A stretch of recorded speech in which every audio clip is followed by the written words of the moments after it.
Guidance, counselling और psychotherapy में क्या फ़र्क होता है? आपने ये तीनों टर्म्स अक्सर सुने होंगे कि एक प्रोफेशनल है जो गाइडेंस और काउंसलिंग का काम करता है। उसके पास कोई ऐसा पीजी डिप्लोमा या कोई ऐसा कोर्स किया है उसने जिसमें उसने गाइडेंस और काउंसलिंग को सीखा है। तो वहीं आपको कुछ ऐसे डॉक्टर्स या ऐसे थेरेपिस्ट मिलेंगे जो साइकोथेरेपी देंगे, जैसे कि कॉग्निटिव बिहेवियर थेरेपी देते हुए दिखाई देंगे। और वहीं कुछ लोग कहेंगे कि हम काउंसलिंग भी करते हैं और हम साइकोथेरेपी भी करते हैं। पर ये तीनों टर्म्स बड़े कंफ्यूजिंग हो जाते हैं।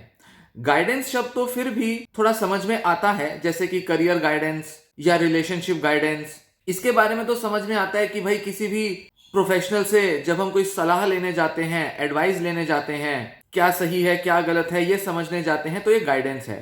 पर काउंसलिंग और साइकोथेरेपी अक्सर बड़े कंफ्यूजिंग हो जाते हैं समझने।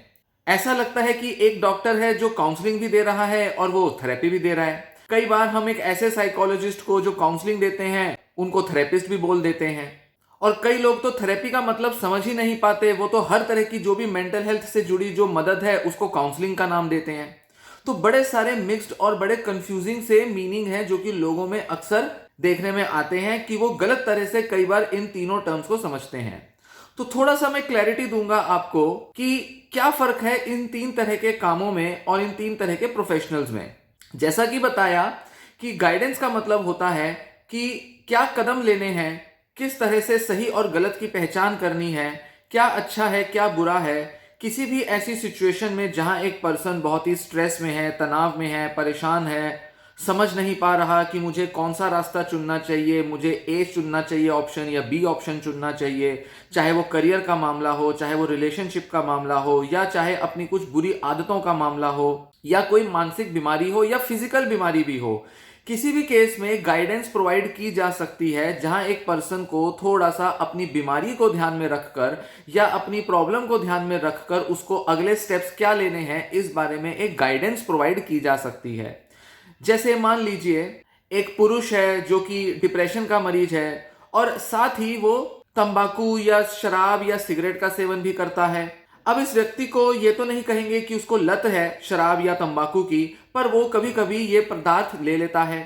अब उसको होता है डिप्रेशन, थोड़ी बहुत एंजाइटी भी होती है, वो डॉक्टर का इलाज लेना शुरू करता है और डॉक्टर उसको दवा लिख कर दे देते हैं कि ये दवाइयों से आपका डिप्रेशन या एंजाइटी दूर होगा, ये लेते रहना। पर साथ ही डॉक्टर कहते हैं कि ये शराब और तंबाकू लेना छोड़ दो। अब ये पेशेंट बहुत आसानी से अपनी शराब नहीं छोड़ पाता, तो ये किसी साइकोलॉजिस्ट को कंसल्ट करता है ये समझने के लिए, इस तरह की गाइडेंस के लिए कि उसको क्या करना चाहिए। क्या शराब छोड़ देनी चाहिए, क्या तंबाकू छोड़ देना चाहिए, या थोड़ी थोड़ी क्वांटिटी में लेना चाहिए। अब ये व्यक्ति जो है इसको गाइडेंस की जरूरत है। इसको बहुत लंबा काउंसलिंग की भी जरूरत नहीं है, बहुत ज्यादा थेरेपी की जरूरत नहीं है, क्योंकि ना तो ये अपने लत को छुड़ाने के लिए थेरेपी लेना चाह रहा है, ना ही इसके लाइफ में कुछ ऐसे कॉन्फ्लिक्ट्स हैं, कुछ ऐसी दुविधाएं हैं, परेशानियां हैं, ये बहुत उलझा पड़ा है जिसके लिए इसको काउंसलिंग दी जाए। ये सिर्फ सही और गलत का निर्णय लेना चाहता है। तो ये किसी साइकोलॉजिस्ट के पास या किसी और साइकेट्रिस्ट के पास सेकंड ओपिनियन के लिए जाएगा और वो केवल ये समझना चाहेगा कि उसे क्या करना चाहिए। तो साइकोलॉजिस्ट उसको समझा सकते हैं कि आपकी बीमारी को ध्यान में रखकर जो आपकी डिप्रेशन की बीमारी है वो अपने आप नहीं जा रही है, दवाइयां भी आपको देनी पड़ रही हैं। तो दवाइयों का जो मेटाबॉलिज्म है शरीर में वो बिगड़ जाएगा, वो सही तरह से नहीं होगा, दवाइयां असर नहीं करेंगी। तो इसलिए बेहतर है कि आप कुछ समय के लिए शराब लेना छोड़ दें, या आप तंबाकू या सिगरेट लेते हैं तो उससे पूरी तरह से बाहर हो जाएं। वो पेशेंट पूछेगा कि मैं 1 महीने के लिए छोड़ूं या 2 महीने के लिए शराब छोड़ूं। तो जो साइकोलॉजिस्ट हैं वो उसको समझा सकते हैं कि उसको कितने कितने समय तक इससे बाहर रहना चाहिए, क्यों उनके लिए अच्छा होगा कि जब तक वो इलाज ले रहे हैं तो वो शराब से दूर रहें या तंबाकू से दूर रहें। तो इस तरह की समझ जब एक व्यक्ति अपने अंदर लाता है, अपनी बीमारी को, अपनी कंडीशन को ध्यान में रखकर सही गलत का निर्णय लेता है, इसे गाइडेंस कहते हैं। अब बात आती है काउंसलिंग की। मान लेते हैं यही व्यक्ति अपने जीवन में किसी समस्या से गुजर रहा है, इसके घर में कुछ रिश्ते खराब हो गए हैं या इसका काम धंधा ठीक से नहीं चल रहा। ये कुछ ऐसी दुविधाओं में फंसा हुआ है जहां केवल इसे सही या गलत की पहचान करनी है ऐसा नहीं है। इसको अब अपने लिए कोई रास्ता तैयार करना है, इसको अपनी प्रॉब्लम को भी थोड़ा डीपली समझने की कोशिश करनी है। ये नहीं समझ पा रहा कि इसका जो डिप्रेशन है वो क्यों बढ़ जाता है, क्यों इसके अंदर जीवन में जो है तनाव आते हैं जिसकी वजह से ये उदास हो जाता है, हताशा का शिकार होता है, घर पे भी ये लोगों के साथ अच्छे संबंध नहीं मेंटेन कर पाता, बच्चों के साथ भी इसके अंदर बहुत गुस्सा आने लगता है। तो जब ये व्यक्ति अपने जीवन के किसी हिस्से के बारे में, जैसे मान लीजिए कि मैं अपना करियर कैसे ठीक से बना सकता हूं, इस डिप्रेशन से भी रिकवर कर जाऊं और साथ ही मेरी जो लत है वो भी कम हो जाए, कैसे मैं अपने को पटरी पे ला सकता हूं, ट्रैक पे लाकर अपने को बेहतर बना सकता हूं, इसके लिए ये डॉक्टर से काउंसलिंग ले सकता है। पर यहां जो डॉक्टर का काम होगा, साइकोलॉजिस्ट का जो वर्क होगा, वो थोड़ा सा इलेबोरेट, थोड़ा डिटेल्ड होगा। साइकोलॉजिस्ट जो हैं वो पेशेंट से उसके पास्ट हिस्ट्री के बारे में जानेंगे, कब कब उसको करियर में प्रॉब्लम्स आई हैं, किस किस तरह की समस्याएं आई हैं। वो देखेंगे कि उसका डिप्रेशन कैसे डेवलप हुआ, कैसे डिप्रेशन ने उसका काम धंधा मुश्किल कर दिया, किस तरह से उसकी जो शराब या तंबाकू की जो लत है वो डिप्रेशन बढ़ने से बढ़ जाती है, कैसे उसको जब तनाव आता है तो वो अपने करियर से भटक जाता है, अपने काम में उसका इंटरेस्ट कम हो जाता है और वो बहुत छुट्टियां करने लगता है या काम टालने लगता है। वो पीछे जाकर पेशेंट की पर्सनैलिटी को, उसके बचपन को भी एनालाइज करेंगे, समझेंगे कि उसके करियर के गोल्स क्या रहे थे, कितनी पढ़ाई उसने की थी, जो ये काम करता है क्या ये उसके पसंद का था या नहीं था, क्या इस काम के लिए वो पूरा मोटिवेटेड था, क्या कोई ऐसा समय आया जब उसने अपने काम में बदलाव किया, उसकी कमाई कैसी होती थी, क्या वो जॉब ही करता था या वो बिजनेस भी करता था। कई तरह के ऐसे एरियाज को समझकर, जानकर जब पेशेंट के साथ एक साइकोलॉजिस्ट वर्क करेगा और उसको एक सही दिशा देगा, तो वो पेशेंट का पहले एनालिसिस बनाएगा, पेशेंट के नेचर के बारे में, बीमारी के बारे में, उसकी लाइफ कंडीशन के बारे में जब वो डिटेल में जानकारी लेगा तो एक पर्सपेक्टिव, एक नजरिया बनाएगा कि पेशेंट की कंडीशन जैसी है वो क्यों है और अब इस आधार पर उसको आगे क्या करना चाहिए। क्योंकि कोई भी सलाह देना यहां पर काम नहीं करेगा जब तक कि पेशेंट के बारे में थेरेपिस्ट को, साइकोलॉजिस्ट को पूरी डिटेल्ड जानकारी ना हो। और ये जो प्रोसेस है ये भी लंबा हो सकता है, इसमें कई सेशंस लग सकते हैं, कई तरह के साइकोलॉजिकल टेस्ट करने पड़ सकते हैं, पेशेंट के फैमिली मेंबर से भी डिस्कशन करनी पड़ सकती है।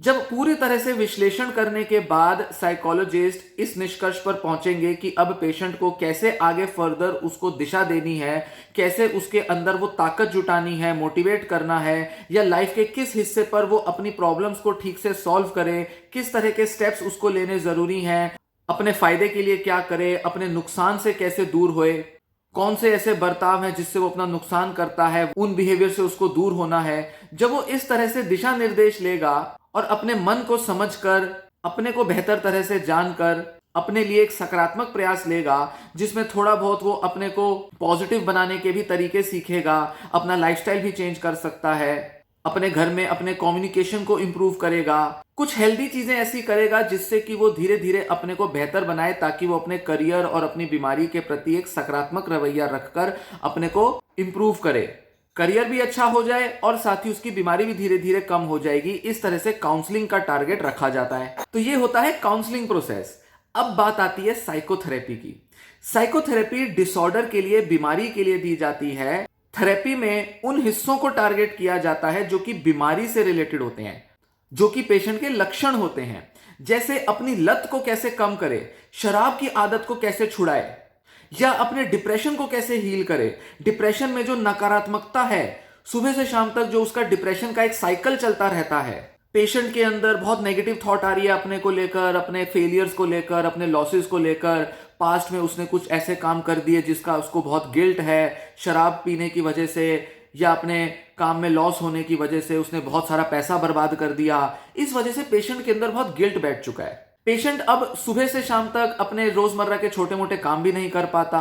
सुबह उठता है, नींद की हमेशा समस्याएं रहती हैं कि मेरे को नींद बहुत ज्यादा आ रही है, अरे दवाइयां मेरे को बहुत परेशान कर रही हैं, दवाइयों की वजह से मेरे को ताकत नहीं आ रही, साइड इफेक्ट्स आ रहे हैं। या पेशेंट जो है वो अपने को मोटिवेट करके छोटे मोटे जो घर के काम है उसमें बहुत ज्यादा उसको मेहनत करनी पड़ती है। वो थोड़ा सा भी प्रयास लेता है उसमें भी उसको खुशी नहीं मिल पाती। वो जानता है कि उसके लिए काम करना कितना जरूरी है, अगर वो काम नहीं करेगा तो उसका घर नहीं चलेगा, और इसकी बहुत सारी नेगेटिविटी अपने मन में रखता है। तो जब इस डिप्रेशन को दूर करने के लिए एक साइकोथेरेपिस्ट पेशेंट के साथ काम करता है, उसको स्पेसिफिक साइकोलॉजिकल टेक्निक्स बताता है, जैसे कि कॉग्निटिव बिहेवियर थेरेपी करता है, तो पेशेंट धीरे धीरे अपने इस डिप्रेशन से दूर आकर अपने को बेहतर इंसान बनाने लगता है।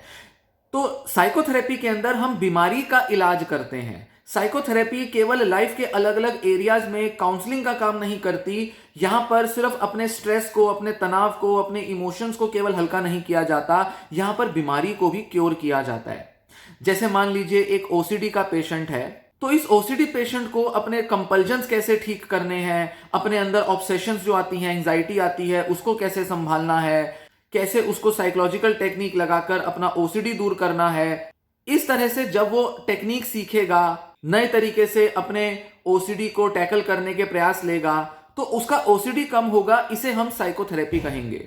पर वहीं अगर इस ओसीडी पेशेंट की लाइफ में मान लीजिए उसको कोई डिसीजन लेना हो कि मैं अच्छा ओसीडी हो चुका है पर मेरे को पढ़ाई करनी है, मेरे से पढ़ाई नहीं हो रही, तो मुझे क्या करना चाहिए, मुझे किस तरीके के स्टडी हैबिट्स बनाने चाहिए, क्या ऐसा करूं जिससे कि मेरी पढ़ाई मेरे लिए आसान हो जाए, क्या मुझे अभी एंट्रेंस एग्जाम की तैयारी करनी चाहिए या अभी मुझे पहले ओसीडी का ट्रीटमेंट लेना चाहिए, क्या मुझे जॉब कर लेनी चाहिए या बिजनेस करना चाहिए, मैं ऐसा क्या काम करूं जिससे कि मैं ओसीडी के साथ भी अपनी लाइफ को डील कर पाऊं, क्या मुझे अपने स्टेट में रहकर, अपने घर पे रहकर अपनी पढ़ाई पूरी करनी चाहिए या मुझे किसी दूसरे राज्य या किसी दूसरे देश चले जाना चाहिए। तो इस तरह के जो इश्यूज हैं, इसके लिए पेशेंट को गाइडेंस चाहिए जो कि उसकी बीमारी को ध्यान में रखकर दी जाएगी।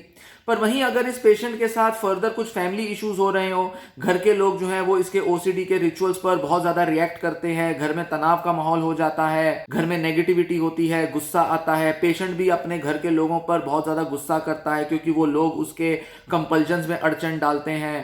पेशेंट पूरा दिन अपने कमरे में बंद रहता है, अपने बार बार रिचुअल्स करता है, घर वाले परेशान होते हैं, उसको बार बार कहते हैं छोड़ दे, तो पेशेंट नहीं छोड़ पा रहा। तो कई तरह के जब फैमिली इश्यूज आ जाते हैं जिसमें कि घर के लोगों को कैसा बर्ताव करना चाहिए, क्या सही है क्या गलत है, उनको समझना पड़ेगा कि ओसीडी कैसे बढ़ जाता है अगर फैमिली मेंबर्स ही पेशेंट के रिचुअल्स परफॉर्म करने लगते हैं। अगर पेशेंट का ओसीडी बढ़ गया है तो फैमिली मेंबर्स को क्या करना चाहिए। तो ये सारे इश्यूज जिसमें कि लोगों को समझना पड़ता है कि कैसे उनके ओसीडी के अकॉर्डिंग उनको अपने बिहेवियर्स और लाइफस्टाइल और अपने लाइफ के अंदर चेंजेस लाने हैं, किस तरह से उनको अपनी बीमारी को समझकर, अपने लाइफ की कंडीशन को समझकर खुद को एक सही रास्ता देना है। ये सारे इश्यूज उसकी काउंसलिंग में डिस्कस किए जाएंगे जहां पर उसके फैमिली मेंबर्स की भी काउंसलिंग होगी। तो इस तरह से किसी भी बीमारी के अंदर गाइडेंस, काउंसलिंग और साइकोथेरेपी तीनों की भूमिका होती है। अब चाहे वो साइकोलॉजिकल डिसऑर्डर हो या चाहे लाइफ की कोई भी प्रॉब्लम्स हो, हर जगह कोई ना कोई गाइडेंस या काउंसलिंग की जरूरत पड़ती है। अगर बीमारी नहीं है तो साइकोथेरेपी की जरूरत नहीं होगी। अगर बीमारी है जैसे कि डिप्रेसिव डिसऑर्डर, एंजाइटी, ओसीडी या एडिक्टिव डिसऑर्डर, तो साइकोथेरेपी की जरूरत होगी। अगर केवल लाइफ के अंदर कुछ इश्यूज चल रहे हैं जिससे कि पेशेंट बाहर नहीं आ पा रहा है, जहां पर उसको गाइडेंस से कुछ एक्स्ट्रा हेल्प चाहिए, जहां पर उसको खुद को समझना है, अपने लाइफ स्किल्स को चेंज करना है, अपने माइंड को सही तरह से जानकर अपने जीवन में एक खुद के लिए दिशा ढूंढनी है, तब उसको काउंसलिंग की जरूरत पड़ेगी। पर अगर केवल उसको सही गलत की पहचान करनी है, लाइफ में कहीं पड़ाव पर अटका है, बस एक क्लैरिटी चाहिए, एक ऐसे किसी व्यक्ति की प्रोफेशनल ओपिनियन चाहिए, एक प्रोफेशनल की नजर से अगर उसको अपने बारे में कुछ जानना या समझना है, तब उस केस में उसको सिर्फ गाइडेंस चाहिए होगी, केवल एक सहारा चाहिए होगा। और ध्यान दें कि मेंटल इलनेस की जब बात आती है तो वहां एक साइकोथेरेपिस्ट ये तीनों काम कर सकता है, क्योंकि वो बीमारी का इलाज भी कर रहा है, वो पेशेंट के लाइफ के अलग अलग इश्यूज में उसको काउंसलिंग भी दे रहा है, साथ ही वो पेशेंट को अलग अलग पड़ाव पर गाइड भी कर सकता है। पर जो एक गाइडेंस और काउंसलिंग स्पेशलिस्ट होते हैं वो साइकोथेरेपी नहीं कर सकते, क्योंकि वो केवल और केवल उन लोगों से डील करने के लिए ट्रेंड हैं जिन्हें डिसऑर्डर नहीं है। तो जब आप किसी साइकोलॉजिस्ट के पास जाते हैं तो उससे काउंसलिंग लेनी है या साइकोथेरेपी लेनी है, पहले आपको यह देखना पड़ेगा कि वो किस चीज के एक्सपर्ट हैं। अगर वो क्लिनिकल साइकोलॉजिस्ट होंगे तो वो साइकोथेरेपी देंगे, और अगर वो काउंसलिंग साइकोलॉजिस्ट होंगे तो वो काउंसलिंग देंगे या गाइडेंस देंगे। और अगर वो केवल एक काउंसलर होंगे जिन्होंने अपनी जो डिग्री है वो केवल एक पीजी डिप्लोमा या कोई डिप्लोमा की डिग्री या कोर्स किया होगा, या केवल उन्होंने ग्रेजुएशन की होगी, तो वो गाइडेंस का काम करेंगे। गाइडेंस काउंसलर किसी भी एरिया में काम कर सकते हैं, पर आमतौर पर ये स्कूल सेटिंग में या किसी काउंसलिंग सेटिंग में काम करते हुए दिखाई देंगे।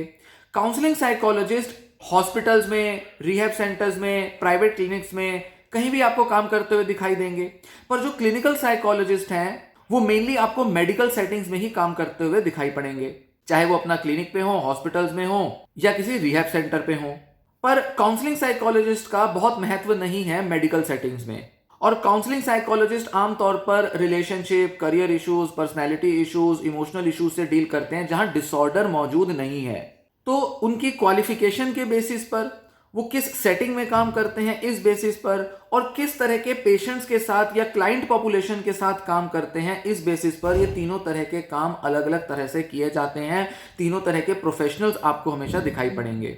इसीलिए जब आप मेंटल डिसऑर्डर के लिए ट्रीटमेंट लेने जा रहे हैं तो साइकोथेरेपिस्ट से मिलें जिसके पास क्लिनिकल साइकोलॉजी की डिग्री हो, या रिहैबिलिटेशन साइकोलॉजिस्ट भी होगा तो भी चलेगा।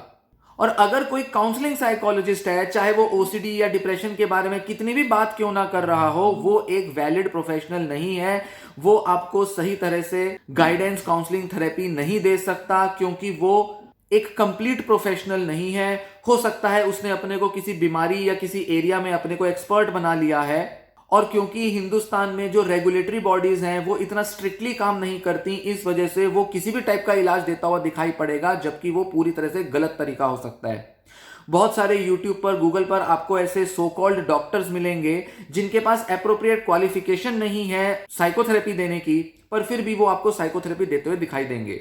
हालांकि काउंसलिंग साइकोलॉजिस्ट का काफी सारा काम थेरेपी वाला हो जाता है और वो थेरेपी भी प्रोवाइड कर सकते हैं, पर वो या तो बहुत ही माइल्ड केसेस को या उन केसेस को ही थेरेपी दे सकते हैं जिनमें डिसऑर्डर नहीं है। इसी के साथ जो क्लिनिकल साइकोलॉजिस्ट होते हैं वो डायग्नोसिस भी करते हैं और वो साइकोलॉजिकल टेस्टिंग भी करते हैं। ये भी एक एक्स्ट्रा काम होता है जो कि क्लिनिकल साइकोलॉजिस्ट करते हैं। पेशेंट्स के ऊपर साइको डायग्नोस्टिक टेस्टिंग करनी हो जिसके लिए बड़े सारे साइकोलॉजिकल टेस्ट यूज होते हैं। साथ ही पेशेंट्स को डायग्नोस करना, ये भी वो काम करते हैं जो कि साइकेट्रिस्ट भी करता है। तो यहां एक फर्क ये भी समझना जरूरी है कि क्लिनिकल साइकोलॉजिस्ट और साइकेट्रिस्ट का काम काफी ज्यादा मिला जुला होता है, क्योंकि जो साइकेट्रिस्ट है वो दवा भी देता है और वो डायग्नोसिस भी देता है, पर जो क्लिनिकल साइकोलॉजिस्ट है वो दवा नहीं देगा, साइकोथेरेपी देगा, पर वो डायग्नोसिस भी देगा जो कि साइकेट्रिस्ट दे रहा है, साथ ही साथ वो साइको डायग्नोस्टिक टेस्टिंग भी करेगा। तो ये कुछ ऐसे फर्क हैं जो कि अलग अलग मेंटल हेल्थ प्रोफेशनल्स में देखे जाते हैं। इसी आधार पर आप अपना डॉक्टर, अपना थेरेपिस्ट, अपना काउंसलर का चुनाव करें कि वो क्या डिग्री रखता है, किस एरिया में स्पेशलिस्ट है और वो किस हद तक और किस तरह की हमें हेल्प दे सकता है। काउंसलिंग साइकोलॉजिस्ट किसी एक एरिया में एक्सपर्ट तो अपने को बना लेते हैं, पर वो पूरा मेंटल डिसऑर्डर और जो पूरा मेंटल हेल्थ का जो सिस्टम है उसकी गहरी समझ नहीं रखते। उनका डे टू डे जो काम है वो एक ही टाइप के पेशेंट के साथ हो सकता है और वो बाकी के चाहे सारे पेशेंट्स को इग्नोर करें, नेग्लेक्ट करें, क्योंकि उनके पास वो एक्सपर्टीज नहीं है, उनके पास वो अथॉरिटी नहीं है। इसलिए डॉक्टर्स भी उनके पास पेशेंट्स को इतना रेफर नहीं करते, जबकि क्लिनिकल साइकोलॉजिस्ट के पास एक साइकेट्रिस्ट के कॉमनली रेफरल आते हैं। साइकेट्रिस्ट और क्लिनिकल साइकोलॉजिस्ट आपस में मिलकर काम करते हैं, जबकि काउंसलिंग साइकोलॉजिस्ट अक्सर इंडिपेंडेंटली काम करते हैं या आपस में उनकी एक टीम है जिसमें वो किसी पर्टिकुलर इश्यूज को लेकर लोगों की हेल्प करते हैं।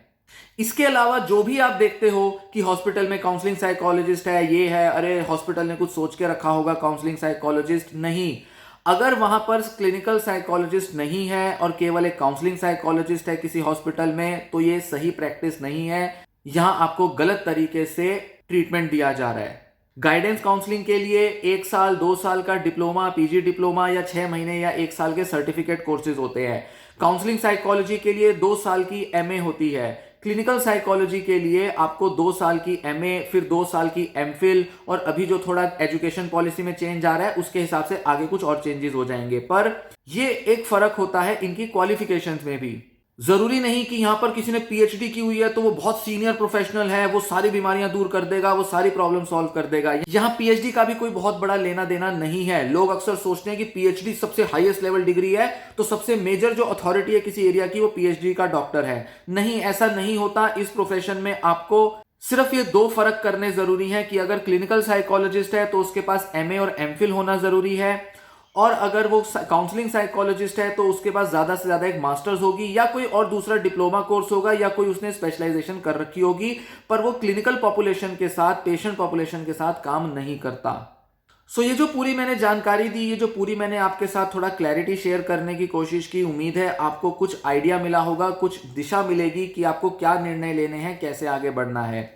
बहुत सारा मार्केट में लोग मौजूद हैं, बहुत सारे प्रोफेशनल्स मौजूद हैं, न जाने किस किस तरह से अपने को वो मार्केट कर रहे हैं, पॉपुलराइज कर रहे हैं। कोई अपने को कुछ बोलता है, कोई कुछ कहता है, कोई कुछ बीमारियों का इलाज करने बैठ गया है, कोई कुछ टेक्निक्स पर लगाता है, यूज करता है। सब अपने अपने हिसाब से लगे हुए हैं। कोई रेगुलेशन नहीं है। हिंदुस्तान में सरकार जो है वो कोई स्ट्रिक्टनेस भी नहीं रखती। कोई कंप्लेंट भी अगर हो जाएगी तो भी कोई एक्शन नहीं होगा।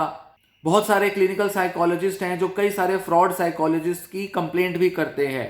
पर उन सब कंप्लेंट्स पर कोई एक्शन होता नहीं है। इसलिए जरूरी है कि लोग खुद अवेयर हों, खुद जागरूक हों कि उन्हें किस तरह के स्पेशलिस्ट के पास जाना है, किस तरह की प्रॉब्लम को सॉल्व करने के लिए उन्हें किस टाइप का साइकोलॉजिस्ट मदद कर पाएगा। इस तरह की और वीडियोस देखने के लिए चैनल के साथ बने रहें। ये वीडियो यहीं समाप्त होती है। धन्यवाद।